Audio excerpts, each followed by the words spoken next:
በ2018 በጀት ዓመት አማራ ክልል 357 ኪሎ ግራም ወርቅ ለብሔራዊ ባንክ አቀረበ። የአማራ ክልል በ2018 የኢትዮጵያ በጀት ዓመት ለመጀመሪያ ጊዜ 357 ኪሎ ግራም ወርቅ ለኢትዮጵያ ብሔራዊ ባንክ ማቅረብ መቻሉ ተገልጸዋል። የክልሉ መንግስት ይህን ውጤት ያስመዘገበው በማዕድን ዘርፉ ላይ ህጋዊ አሰራርን በማጠናከርና ህገወጥ የማዕድን ንግድን ለመግታት በተደረገ ተከታታይ ጥረት መሆኑ ተገልጸዋል። ይህን ያስታወቁት የአማራ ክልል ርዕሰ መስተዳድር አረጋ ከበደ ለአማራ ክልል ምክር ቤት 12ኛ መደበኛ ጉባኤ የ2018 በጀት ዓመት የስራ አፈጻጸም ሪፖርት ባቀረቡበት ወቅት ነው። እሳቸው እንደገለጹት በማዕድን ዘርፉ ላይ የቁጥጥር ስርዓትን ማጠናከርና ህገወጥ የማዕድን ማውጣትና ዝውውርን ለመከላከል የተወሰዱ እርምጃዎች ከፍተኛ ውጤት አስገኝተዋል። እንደ አቶ አረጋ ገለጻ ይህ ከዚህ ቀደም ያልተመዘገበ የወርቅ አቅርቦት ለክልሉ ብቻ ሳይሆን ለሀገራዊ ኢኮኖሚም ከፍተኛ ጠቀሜታ አለው። በተለይም የኢትዮጵያ የውጭ ምንዛሬ ግኝት በማሳደግና የፋይናንስ መረጋጋትን በማጠናከር ጉልህ አስተዋጽኦ እንደሚኖረው ገልጸዋል። በበጀት ዓመቱ የተካሄደው የህግ ማስከበር ዘመቻም ውጤታማ መሆኑን ርዕሰ መስተዳድሩ አስረድተዋል።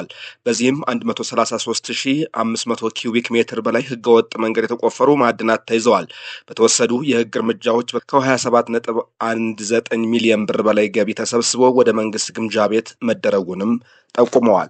በማዕድን ፍለጋና የክምችት ማረጋገጫ ስራዎች ጉልህ ውጤት መገኘታቸውን አስታውቀዋል። ይህም አማራ ክልል ለኢንዱስትሪ ልማት የሚውል ሰፊ የማዕድን ሀብት እንዳለው ያመለክታል ነው ያሉት ርዕሰ መስተዳድሩ። በመጨረሻም እንደገለጹት የክልሉ መንግስት ህገወጥ የማዕድን ብዝበዛን ለመከላከል የዘርፉን አስተዳደር ለማጠናከር ህጋዊ ማዕድን አቅርቦትን ለማሳደግና ለሀገር ውስጥ ኢንዱስትሪዎች የጥሬ ዕቃ አቅርቦትን ለማረጋገጥ የጀመረውን ጥረት አጠናክሮ ይቀጥላል።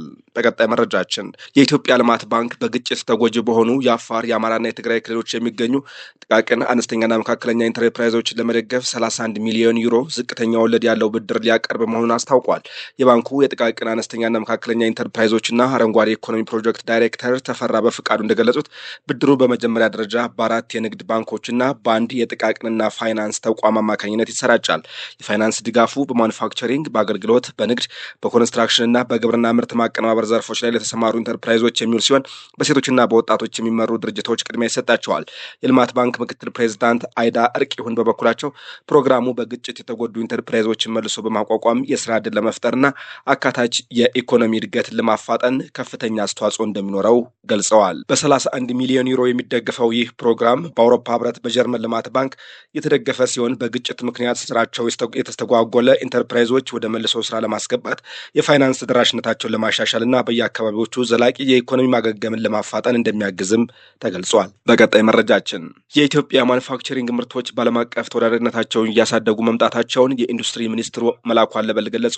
ሚኒስትሩ የ2018 በጀት ዓመት አፈጻጸምን በመገመገምበት መድረክ ላይ ከፍተኛ የውጭ ገቢ አፈጻጸም ላሳዩ አምራች ኢንዱስትሪዎች እውቅናና ምስጋና ሰጥቷል። ሚኒስትሩ እንዳሉት በኢትዮጵያ ታምርት ንቅናቄ እና በተደረጉ የሪፎርም ስራዎች ምክንያት ብዙ ኢንዱስትሪዎች ወደ ስራ ተመልሰዋል። አዳዲስ ኢንቨስትመንቶችም ገብተዋል። ለአምራች ኢንዱስትሪዎች የተሰጠው የብድር መጠንም ከ40 ቢሊዮን ብር ወደ 115 ቢሊዮን ብር ከፍ ማለቱም ተገልጿል። በተጨማሪም የውጭ ንግድ ገቢ ከ385 ሚሊዮን ዶላር ወደ 607 ሚሊዮን ዶላር ማደጉን ጠቅሰው በ2019 በጀት ዓመት ይህን ገቢ ወደ 1 ቢሊዮን ዶላር ለማሳደግ እቅድ መያዙን አስታውቀዋል። በመድረኩ የተገኙ አምራቾችም የፖሊሲ ማሻሻያዎችና የመንግስት ድጋፍ የዘርፉን ምርታማነትና ተወዳዳሪነት ለማሳደግ አስተዋጽኦ ማበርከታቸውን ገልጸዋል። ሚኒስትሩ መላኩ አለበል እንዳሉት የማኑፋክቸሪንግ ዘርፉ ከውጭ የሚገቡ ምርቶችን በመተካት ከፍተኛ ውጤት እያስመዘገበ ሲሆን ከ2014 በፊት 348 ሚሊዮን ዶላር ያልበለጠ የነበረው የአስመጪዎች ምርት መተኪያ አፈጻጸም በአሁኑ ወቅት ወደ 5.9 ቢሊዮን ዶላር ማደጉን ገልጸዋል። ይህም የውጭ ምንዛሬን በመቆጠብና የንግድ ሚዛንን በማሻሻል ለሀገሪቱ ኢኮኖሚ ጉልህ አስተዋጽኦ እያበረከተ መሆኑን አስገንዝበዋል። በተጨማሪም የአምራች ኢንዱስትሪው በስራ ዕድል ፈጠራ፣ በውጭ ንግድ ማሳደግና በኢንቨስትመንት መሳብ ረገድ እያሳየ ያለው እድገት በ2019 በጀት ዓመት የውጭ ንግድ ገቢን ወደ 1 ቢሊዮን ዶላር ለማሳደግ ለተያዘው እቅድ ጠንካራ መሰረት እንደሚሆን ገልጸዋል። ለዚህም መንግስት፣ አምራቾችና ሌሎች ባለድርሻ አካላት በቅንጅት እንዲሰሩ ጥሪ አቅርበዋል። በቀጣይ መረጃችን የኢትዮጵያ ብሔራዊ ባንክ የቀድሞውን የግሎባል ባንክ ዋና ስራ አስፈጻሚ አቶ ተስፋዬ ቦሩን ለ5 ዓመታት አገደ። የኢትዮጵያ ብሔራዊ ባንክ ተደጋጋሚ የህግና የመመሪያ ጥሰቶችን በመጥቀስ የቀድሞውን የግሎባል ባንክ ኢትዮጵያ ዋና ስራ አስፈጻሚ አቶ ተስፋዬ ቦሩን በማንኛውም የፋይናንስ ተቋም ውስጥ ለተከታታይ 5 ዓመታት በማንኛውም ከፍተኛ የስራ መሪነት ደረጃ ላይ እንዳይሰሩ አገደ። በሐምሌ 22 ቀን 2018 ዓ.ም በተጻፈ ደብዳቤ ማዕከላዊ ባንኩ በግሎባል ባንክ ላይ ያካሄደውን ልዩ የቁጥጥር ምርመራ ተከትሎ አቶ ተስፋዬ ከኃላፊነታቸው መነሳታቸውን አረጋግጧል። ይህም ምርመራ የባንኩን የመልካም አስተዳደር፣ የብድርና የብድር አስተዳደር ሰራተኞችን፣ አሰራሮችን፣ የሰው ሀብት አስተዳደርና የውጭ ምንዛሬ እንቅስቃሴዎችና አጠቃላይ ፋይናንስ አስተዳደርን የገመገመ ነው ተብሏል። እንደ ብሔራዊ ባንክ ገለጻ ምርመራው የባንኩን የሰላማዊና ጤናማ አሰራር የሚጎዱ በርካታ ግድፈቶችን እንደዚሁም የቁጥጥር መመሪያዎችንና የባንኩን የውስጥ ፖሊሲዎች የጣሱ አሰራሮችን አይተዋል። ማዕከላዊ ባንኩ አያይዘውም የምርመራ ግኝቶች በመቀጠል ከባንኩ የዳይሬክተሮች ቦርድና ከከፍተኛ አመራሩ ጋር ውይይት የተደረገባቸው ሲሆን በተለያዩ ችግሮች ላይ ሰፊ ስምምነት ላይ ተደርሷል ተብሏል።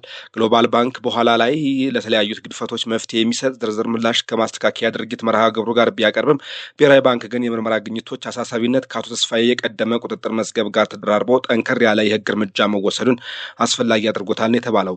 ማዕከላዊ ባንኩ ግንቦት 2013 ዓ.ም ህዳር 2017 ዓ.ም የተሰጡትን የቅድመ ጽሑፍ ማስጠንቀቂያዎች በመጥቀስ ውሳኔውን ለማጽደቅ በባንክ ስራ ቁጥር አዋጅ 1360/2017 ወይም 2018 አንቀጽና ሌሎችን መመሪያዎችን አጣቅሶ ክስ መስርቷል። ደብዳቤው አክሎም በዚህ መሰረት በምርመራው ግኝት እንደዚሁም ቀደም ሲል በተሰጡት የጽሑፍ ማስጠንቀቂያዎች መሰረት ከሐምሌ 21 ቀን 2018 ዓ.ም ጀምሮ ከግሎባል ባንክ ዋና ስራ አስፈጻሚነት ቦታዎች ተነስተዋል ይላል። አቶ ተስፋዬ ከኃላፊነታቸው ከተነሱበት በተጨማሪ ከሐምሌ 21 ቀን 2018 ጀምሮ ጸንቶ በሚቆይ ለ5 ተከታታይ ዓመታት በኢትዮጵያ ውስጥ በሚንቀሳቀስ በማንኛውም የፋይናንስ ተቋም ውስጥ ቦርድ አባልነት፣ ዋና ስራ አስፈጻሚነት ወይም ከፍተኛ ስራ አስፈጻሚነት እንዳይሰሩ ከልክለዋል።